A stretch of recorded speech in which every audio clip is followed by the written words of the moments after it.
Episode 2 of SCG, or Seasonal Championship Gauntlet, is brought to you entirely by Boulevard. That's me. And on this week's episode, I will be trying to claim a prime glory with MajiinBae's Cosmic Creation seasonal winning lineup from February of 2021. And I'm very excited to do this episode because the Cosmic Creation seasonal is one that is very near and dear to my own heart. You see, I'm known for claiming to have put more raw hours into casting Legends of Runeterra than anyone, a claim largely backed by the sheer amount of time I put into 2020, where I spent every single weekend from the game's release to the end of the year casting grassroots tournaments.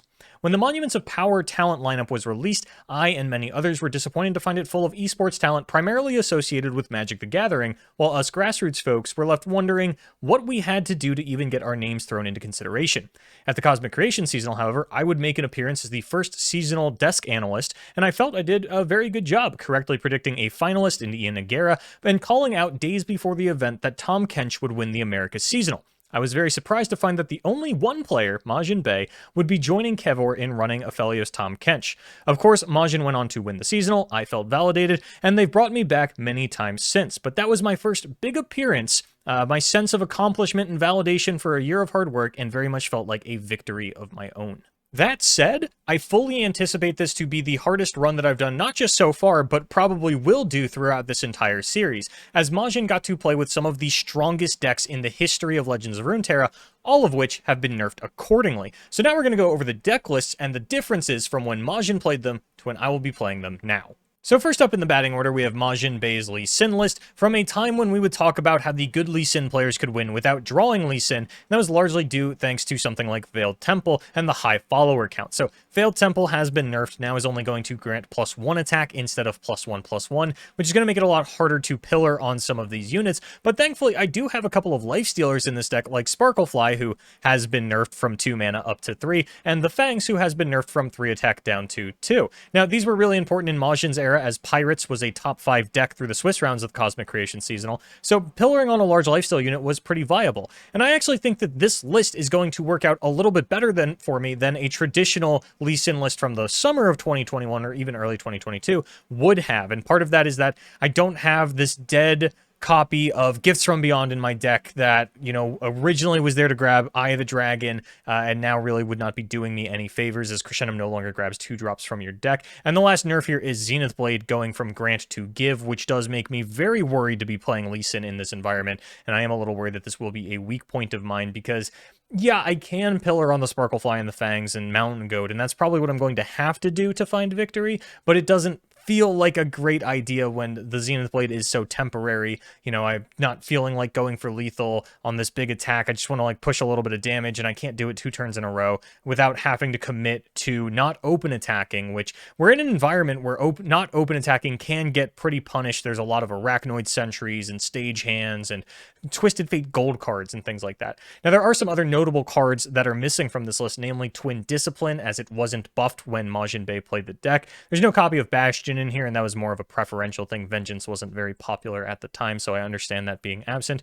And of course, Sonic Wave Resonating Strike means that I will have very limited backline access. So Twisted Fates are something that I'm worried about because, again, the Serpent, a card that is not only relevant for this deck, but the entire lineup, as you can see I play Zoe, Spacey Sketcher, and the Fangs, has been nerfed from a 2/1 down to a 1/1, and without that, without Sonic Wave, I don't actually have any great ways to go ahead and kill Twisted Fate. So that is something that could get run away with on me, as it is a rather popular champion for the time being, but I am probably the most worried about this list because it is missing some of the more important cards for modern Lee Sin. For my second deck, though, I will be playing the most powerful deck in the history of Legends of Runeterra, Twisted Fate Fizz. At full power in Majin's era has been nerfed a bit for me. Starting off with Twisted Fate will now take 9 drawn cards to level up instead of just 8. Ballistic Bot recently caught a nerf down to 0 attack from a baseline 1, probably going to feel that one a little bit. And of course, Wiggly Burblefish went down to a 2/1 instead of a 3/1. Onto the spells, Pick a Card has been nerfed, as I mentioned last week, from 3 mana draw 3 down to 2 mana draw 2. A nerf that will play double duty here, as with Push P's lineup, I only had to worry about it as a Twisted Fate champion spell. Here I am also main decking a full 3 copies. Another draw spell has been nerfed, Rummage, up to 2 mana from 1 mana in Majin's time, which also means that I will not be able to generate it randomly off of Wiggly Burblefish, which I'm not super happy about. Aftershock, however you want to call this one, I think it's a direct nerf and will especially be a a direct nerf in this list, where it was more or less supposed to be used as a 4th copy of Get Excited. Yeah, it could kill Veiled Temple, but I think you were mostly racing down those decks anyway, and I'd probably be looking to use it for its burn in these times. But that's actually it for the nerfs, not an insane amount. The double Mind Meld was something that not everybody was doing in Majiin's era. He played 2 copies so that he could aggressively pick a card going into non-attack turns and not feel like he was missing out on a win condition if he happened to draw a fleeting Mind Meld that he would have to discard without playing. So those 2 copies are going to do a big part of actually getting me some victories, as my units have less attack than they're supposed to. And I also think that leveling Twisted Fate is actually going to be fairly reasonable. I've been playing a lot of TF Nami, another deck that doesn't really have protection for the Twisted Fate, and with the amount of cheap draw in this deck, I think leveled Twisted Fate is going to be one path to victory, another one is going to be Mind Meld, but of course, I do still just have a lot of elusives. I'm actually pretty confident in this being one of my best decks. And finally, we have Aphelios Temple. Now, I mentioned that one of the challenges of this series was going to be playing decks that were hyper-tuned against a specific meta. In this case, Tahm Kench made an appearance in this deck because against Aphelios Temple Mirrors, it was very good at eating Aphelios, and if you look at this list, you will notice that there is very limited interaction for champions. Outside of Boxtopus, I didn't really have any way to kill a Tahm Kench, even if it was stuck at 1 HP to get my Aphelios back, and it was the same against Lee Sin decks. You eat the Lee Sin, Sonic Wave was not a popular card, it would be very difficult to actually kill the Tahm Kench and release the Lee Sin. So that's why he's in this list. Not going to do me as many favors today, as based on what we saw of the Gauntlet meta last week, I don't think I'm actually going to run into too much TF Nami, but it could get me a few percentage points there. Now, as far as the nerfs, Aphelios, funny enough, has actually come full circle, and I will be playing the same Aphelios that Majiin did, with the exception that Crescendum has been nerfed, and will no longer pull a 2-mana card from my deck, but will pull a randomly generated one from my regions, which is unfortunate because that was the purpose of Boxtopus in this deck. You would pull out a 3/4 Boxtopus because it was a play effect and not a summon effect. So Crescendum not doing me as many favors there, and my Boxtopus mostly just going to be a 3 damage removal spell with 1 health. Veiled Temple, again, has been nerfed. Solari Priestess has been buffed. That is a 2/2 instead of a 1/2, so yay for that. Fangs, as I mentioned, has been nerfed from a 3/2 to a 2/2. Wiggly Burblefish, also nerfed from a 3/1 to a 2/1. And then on the spell side of things, Star Shaping has been nerfed from 5 healing to 4 healing, bringing our total number of nerfs to 13, many of which affect multiple decks, and our total number of buffs to 1. So in case you didn't hear, the reason this is coming out a week late is because my power went out last week while I was in the middle of filming this run, and then it did not come back on until after the gauntlet had closed. Now, I was 1-1 in my run, game-wise. I was still on the first set. I disconnected going into game 3. This is the last chance gauntlet that we're doing this in, so I'm willing to give a little bit of leeway here and say, you know, people are probably sweating this a little bit harder than they usually do. You know, if I like 0-2, maybe I'll give it a second run, but we'll see how it goes. So without further ado, here we go.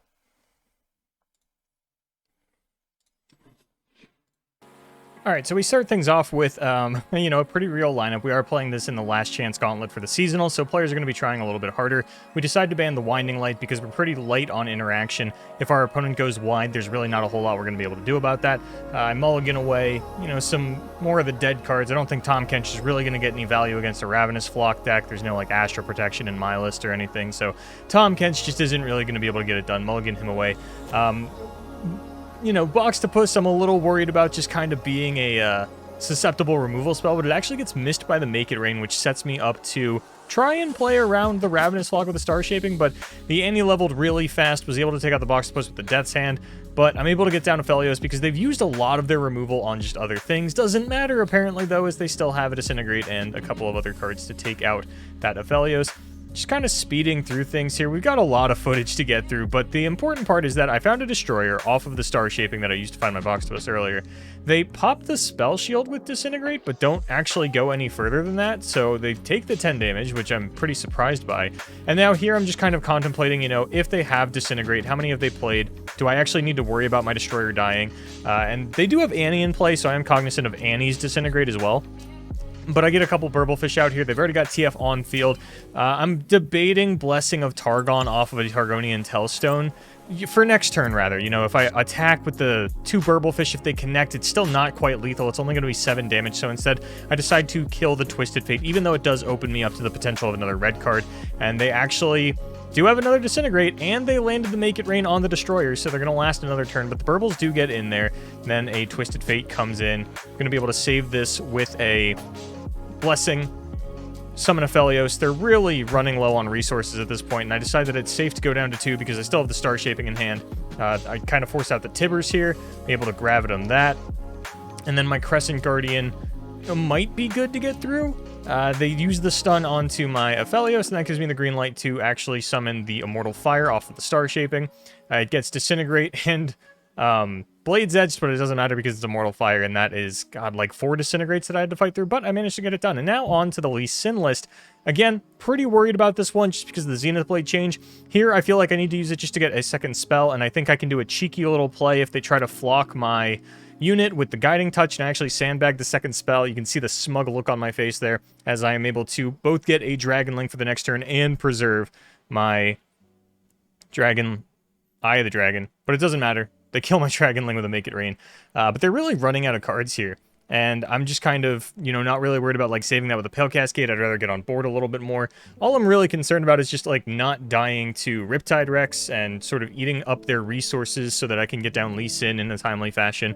I really don't want to have to use the second Lee Sin in hand as my activator for the barrier, but, you know, I'll do it if I have to. My opponent's pretty low on cards, so I think the idea that they can actually kill the Lee Sin here is not one that I need to worry about too much. But I also just need to kind of cast spells to get the Lee Sin level up off. That's one of the problems with this list, is because it wasn't designed around proccing Eye of the Dragon turn after turn. We don't have these twin disciplines. I can't cast my Zenith Blades as freely. It's actually a little bit of a challenge to level up the Lee Sin, I kind of found over the course of this run. But Zoe really helps get it done. Of course, the super cool star chart. Gold card going to come out here onto my Lee Sin, which I don't really care about. He's not leveled. He's not leveling this turn. I'm fine to just go wide, take my lifesteal, and kind of wait things out. My opponent, like, has so few resources that I'm even probably fine to not really commit to saving this Lee Sin, but if they do go after it really hard, I can sort of pump resources into it to just get more resources out of my opponent because I'm up on cards. And not quite up on mana, but mine should be a little bit cheaper. They have the Tibulk in hand, just kind of waiting for them to play that out there. Actually, it's taken them quite a while to play it. And I mean, I've got a Homecoming for it if I really need to, although of course would prefer not to put the Tibulk back in their hand. And they just go for the kill on the Zoe, but I'm able to Notify that, and then with the Zoe at 9 out of 10, the Sparklefly is going to come down. That's going to give everything Lifesteal and Elusive. It's kind of, it feels weird to say that I was able to level Zoe against a TF Annie. You know, that's a deck that I really didn't expect this to happen against, and then they go for the Blade's Edge. But with 8 mana left, I can tell that that means the last card in their hand is Riptide Rex, so I'm just going to deny the Blade's Edge. That's going to be the last spell to level up the Lee Sin as well. And with my entire board having Lifesteal, Elusive, the leveled Lee Sin, the last card in their hand, almost certainly Riptide Rex. It's the only reason they would go for a Blade's Edge on face. They just go ahead and surrender. And that is a very quick 2-0, and we're already off to a good start on this run here at 1-0. For round 2, my opponent's decks are looking a little bit less real, not quite Gauntlet level, but, you know, Tri-Beam Control deep in Mono Shurima, and I kind of, after mulling it over, decide that my decks really go to the late game. I don't have landmark interaction. TF seems a little susceptible to Zareth, so I'm just going to go ahead and ban the Mono Shurima and get into game 1 against Deep. Full Mull my hand, not super happy with it. Find a Fizz, but no real, like, way to protect it, but they're just kind of curving out with the Sea Scarab, so I decide I probably just need to play as aggressively as possible. My hand is not looking phenomenal. I don't expect Twisted Fate to ever really live here, and now they throw down a Lifesteal unit, not feeling great about that, so I'm going to have to trade my Fizz off for that, because if I'm going to race them down, I can't do it if they have a Lifesteal unit in play. Going into turn 4, going to fire off that pick a card, find a Suit Up, an Iterative, and a Zonite Urchin, and I decide that we're just going to stick with the Elusive game plan. I'm going to use the Iterative to get another Daring Poro, full swing, use all of my fleeting cards, and push 7 damage into my opponent's Nexus. And they go ahead and play a Maokai, which gonna make things really difficult for me, especially when it's followed up by a Lifesteal unit, and that curve is just a little bit too strong for me as I have no way to deal with the Maokai. I'm gonna get outraced by the Lifesteal unit. My smaller Elusives are just gonna get picked off. It feels like an unwinnable position, so I go ahead and scoop it up. Then we're going up against Tri-Beam Control. The Flash Bombs were not something that TF had to deal with previously, and I do have some low HP units, so I am a little bit worried about that. Again, my hand is not looking super awesome. I'd really like to get an opener with Ballistic Bot in it at some point. Ferris Financier, of course, a card that I probably, I don't know if TFIz would play it. It's kind of irrelevant, but I pick a card. I don't find anything, just another pick a card in a suit up, but I still don't have any units. I find a Twisted Fate, and I'm able to use the red card here. And then I'm just going to pick a card away the suit up, draw it again a little bit later, but I really just need something to kind of get on board here. I'm not able to stop the aggression from my opponent. Just the House Spider and the Ferris Financier have done a really good job of pushing me down to 12 here in the early game. Gonna get in for an attack here. I use the Get Excited with the Fleeting card to take out the Caitlyn for free, but my opponent is just continuing to go wide, and I can block what I can, but ultimately I'm just kind of getting outpaced here. And then a Strength in Numbers, not Strength in Numbers, whatever the name of that spell is. Shield Bash? I don't know. It summons a 6/5, and guess what? I don't have a lot of fearsome blockers. And that's almost what these Burblefish have to act as, is just a 3/2s that I can use. And the True Shot Barrage off of the Reggie here is going to be a massive problem for me. I can preserve one more Burblefish, but it's really not going to do much. The game goes on a lot longer than it probably should. You can see the clock jump from 39 to 35 minutes here before I am eventually taken down, but it just, it didn't feel great. Didn't feel great. Now we're just 1-1. For round 3, my opponent's decks are looking a lot more Gauntlet-like, just some nonsense, and in the end I decide to actually ban out the, I think it was the Shyvana Aphelios list that I went for the ban on, just because Aphelios and Shyvana are good cards. The rest of the cards in the deck don't really matter. I think I can beat a Shadow Isle Freljord Control. I can beat this, like, Mushroom pile that doesn't have 3 Teemo and 3 Caitlyn. So we queue up the TFIz again. I'm just going to show you the end of the game here because this matchup was a little bit scuffed. I kind of just get out-grinded this game, and one of the problems with TFIz was that, we call it the best deck in the game, and it's not because it was the most consistent thing we've ever seen. It was very powerful, yes, but the main swing factor of Twisted Fate Fizz was that any bad hand could be fixed by a single pick-a-card. Because just drawing 3 cards is 9 times out of 10 going to fix your hand. And that was where the real power in the deck lied, and why I don't think it'll ever really get outscaled or usurped as the #1 deck in Runeterra history. But with pick a card not drawing 3 cards anymore, my hand fixing is a little bit hampered. Twisted Fate is not as easy to level, and I actually do get taken down by this sort of random pile. I just cannot find anything, even though I'm cycling through pick a cards and Twisted Fates. I find another iterative improvement, which isn't doing anything for me. I Zonite Urchin in a way to find a Mind Meld, and after a Hexite Crystal hits me, I'm just going to have to scoop that one up. It feels a little embarrassing. I turn it back around in the next game with a big Mind Meld onto everything. This is how the deck is supposed to function, how I thought I was going to be winning most of my games. I get all my Poros and whatnot up to 6/6s. My opponent is going to lose even if they have 1 Flash Freeze, because I am just pushing that much damage. I have the Get Excited on backup, and they have nothing. So I'm able to just take game number 2, push us into a game number 3 against their last list, which is a Teemo Caitlyn sort of amalgamation that I'm kind of assuming. Or no, that's right, we have to play against this again with our Lee Sin Zoe. That's right. But then the game crashes. I spend a little bit in the loading screen, and you can see me here start to... Yeah, once it gets to this, I'm like, okay, something's wrong. I don't know how long I'm supposed to wait for this to resolve itself, so I sort of force exit. I try to log back in, I get this error dump, and after a little bit more troubleshooting, I do get back in to find that I have actually won the match. So, not super climactic. Getting into the 4th round, my opponent's deck's still looking a little bit less real. Trundle Timeline's not a deck that I have a lot of respect for, but of course Buried in Ice will do what it does. I end up banning the Echo Zillion here because the Time Bombs are something that I'm a little bit worried about, and again, I'm light on removal. If an Echo levels, there's a good chance that I actually just can't do anything about it. Like, I just cannot deal with that. On top of the fact that the Time Bombs would be a bit of an issue for the TFIz. Not sure what my opponent actually wants to ban here, and they do end up taking out the Aphelios Tom Kench because my opponent doesn't have access to my deck list. They don't know that I'm just running MajiinBae's Cosmic Creation seasonal lineup. They think that I have figured out something that they have not figured out, so they leave open the Lee Sin and the TFIz. I finally get a Ballistic Bot opener, something I've been waiting for this entire time. And now I have Rummage with Stress Testing and Ballistic Bot, kind of the dream combo here. I gotta say, I felt the Rummage nerf. The fact that this was 1 mana when Majin played it and I had to play it too, I felt it consistently throughout the course of this run. And my opponent opening with the timelines wouldn't be much of a game if they didn't have the timelines here. Then I'm able to just hit them with my Fizz, poke it down a little bit. Not expecting my Fizz to be under a lot of threat in this matchup. Should be able to actually snowball me quite a bit of damage in the early game. We're going to jump ahead here to the first unit that my opponent plays the entire game in an Avarosian Hearthguard that is going to almost certainly get downgraded, but they do manage to find a similarly statted unit with Overwhelm. And with a Stress Testing and a Rummage and a Ballistic Bot, I think I've actually got a pretty good shot at leveling the Twisted Fate here. Of course, they do play Mystic Shot, but I might be able to actually sneak out a surprise draw 3 where they don't really expect it. But this Twisted Fate just going to immediately get Thermogenic Beam. They're not playing around with that. I get to push a little bit more damage with the Zap Spray Fin. And unfortunately, I'm staring at the Aftershock in my hand that no longer hits Nexus. They follow up with the Ivana. I actually don't remember her name. I know it starts with an A, and they get the Warmonger. You know, it's a lot of damage that they're pushing out, and I am cognizant of the fact that they probably play a couple copies of Get Excited and Mystic Shot, but for the most part, I think that I've got the burn advantage here. I've got the elusives, I've got the double Get Excited, I've got a couple ballistic bots that are going to keep giving me ignitions, and I actually just go in with the ignition before I go for my attack, as I don't think these decks typically run Avalanche, so I know that I'm pretty safe to develop before I go in for combat.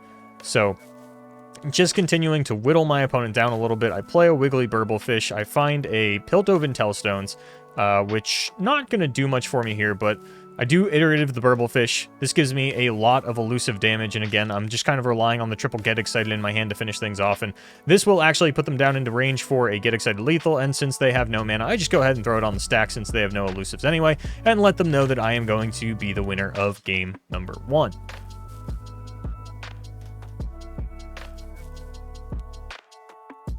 So game number 2, we're on the Lee Sin. I keep the Mentor of Stones because as I've started to learn, it's a little bit difficult to level up the Lee Sin sometimes, so I don't even really care about the Mentor buff. I just want the Mentor to die, but of course Zoe Mentor with the attack token on 3 could be a very powerful, very snowbally combo, so I go ahead and run that out. But, you know, I just kind of like raw drop a Mentor on 3, even though I have Eye of the Dragon, because I'm not really getting the procs off. So I play the Veiled Temple, you know, pass into the next turn. I go Eye of the Dragon. I don't want to play Lee Sin into a potential Thermogenic Beam, and I don't have the spells to protect it. But once they drop Trundle, I know I can actually play the Lee Sin.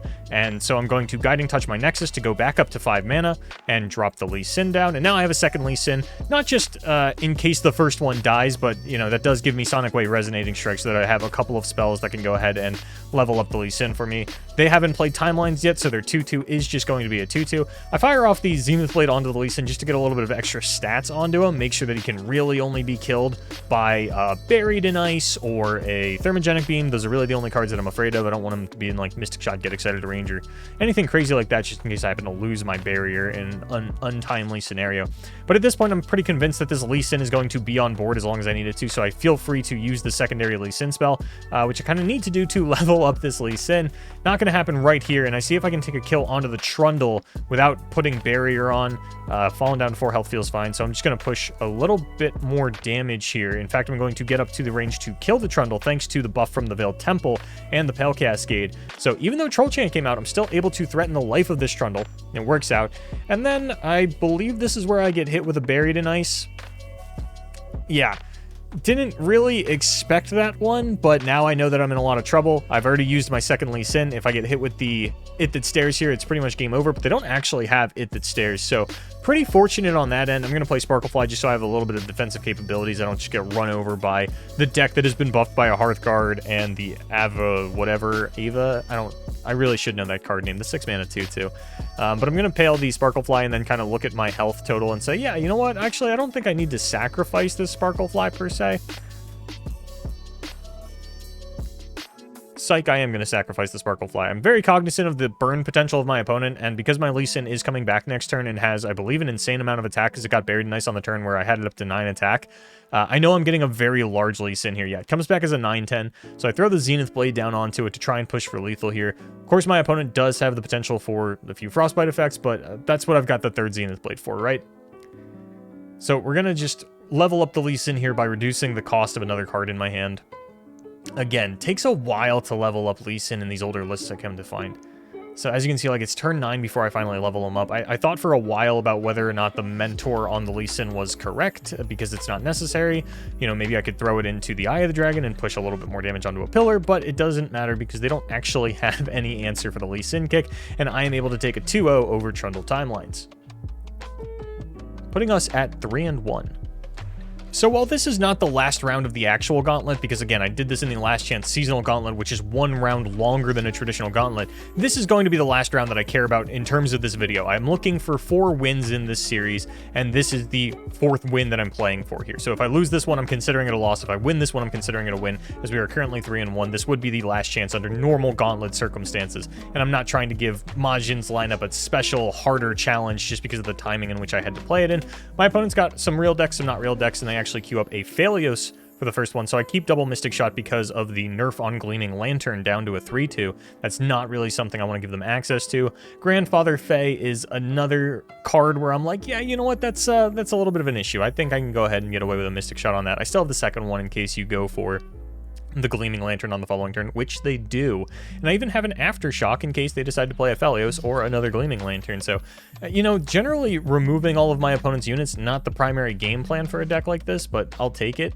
I get a little impatient here, and I Zonite Urchin a Stress Defense. I find a Fleeting Twisted Fate, but it doesn't matter because my actual draw is the pick a card, or Stress Testing rather, not Stress Defense, sorry. They have another Grandfather Fae. They're going a little bit wide for my taste, but it's not the end of the world.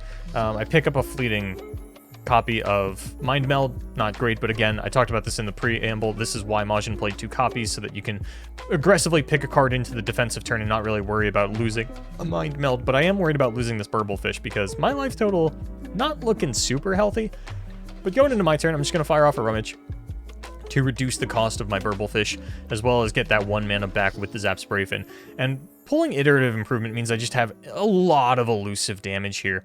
I'm going to be able to Iterative the Burblefish, and then all of my Burblefish will be 0 mana, and all I really have to do is survive the next attack from my opponent, keep an amount of my board intact, and I'll have a Mind Meld lethal, no problem. But they're going very wide.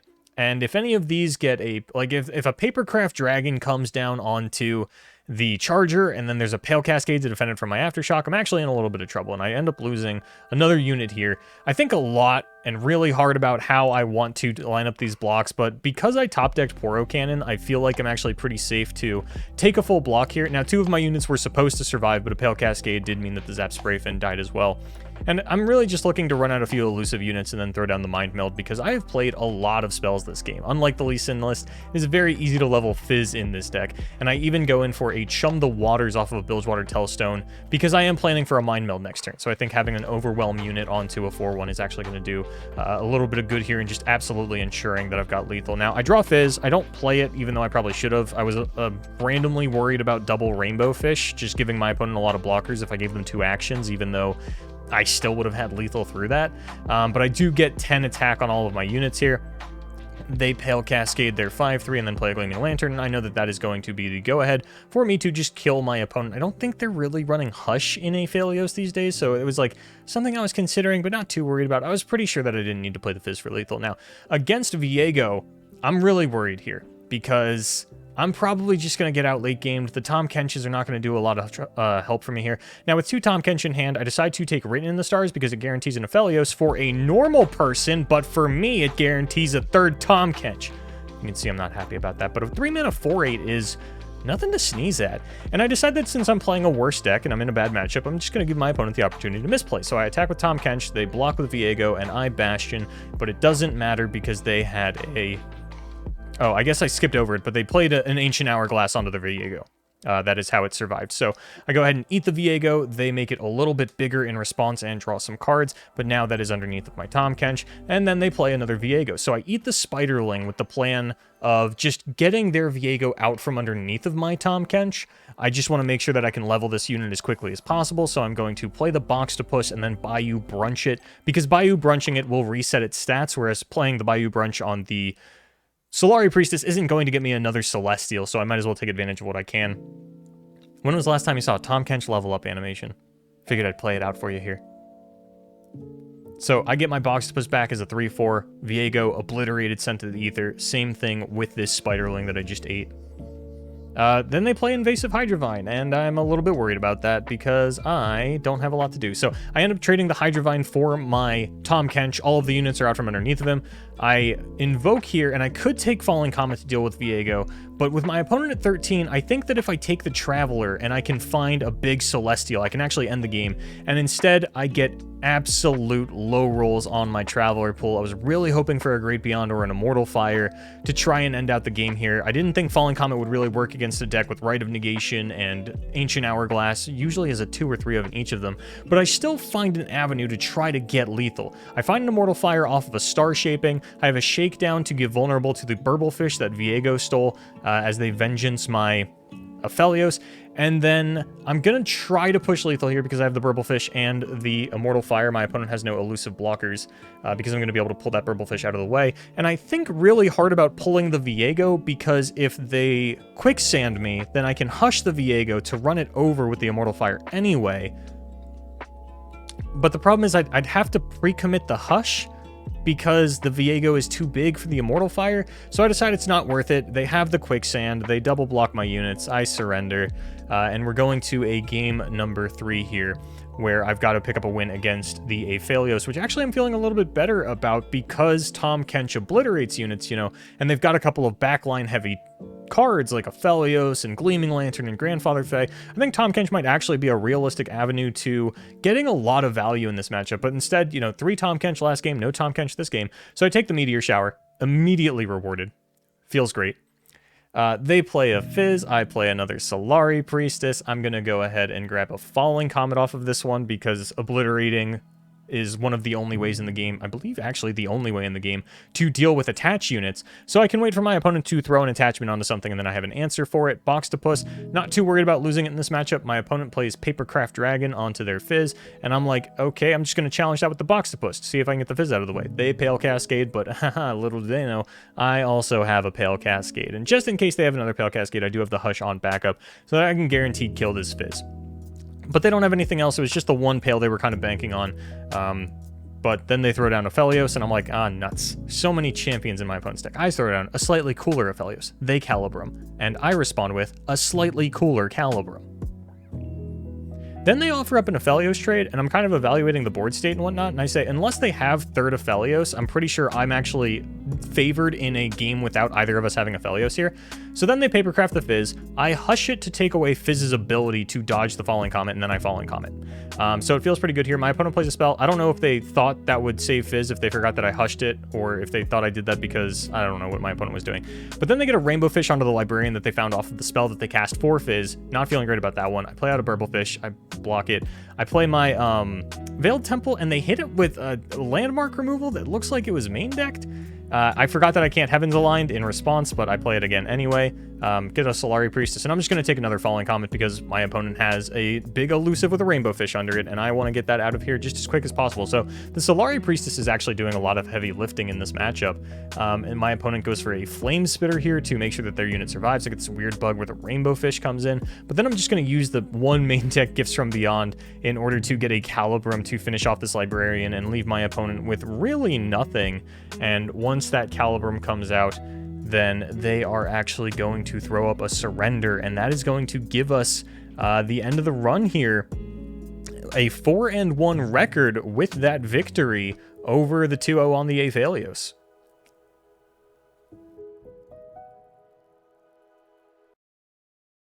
All right, that's it. I'm calling it there. This is a win. What we are shooting for is 4 wins. That is what you get out of a standard gauntlet. Now, I was forced to play this in the last chance gauntlet qualifier for the seasonal tournament, which is 1 round longer, but it's not fair to put Majiin's lineup as one that needs 5 wins when every other lineup is only aiming for 4. So I went ahead and played the last round, you know, just see if I get it. I didn't get it, but it was another 35-minute grueling series where I got 2-0'd on the Aphelios Tahm Kench, so like very long games, a lot to try to edit down. I even just showed the last turn from each of those games, and it still turned into like 8 minutes. So we're just going to omit that because 4 wins is what we're shooting for, and that is what we have achieved with this last run. So 2-0 so far with the Push P lineup and the MajiinBae lineup. Next week, I will have a Rigby's Empires of the Ascended seasonal winning lineup, and we will continue down the line because I just checked the client, and there is a gauntlet on the opening weekend, so I will be able to do that. And that will be with the new cards from Beyond the Void. I don't know what the name of the expansion is, but that'll do it for me.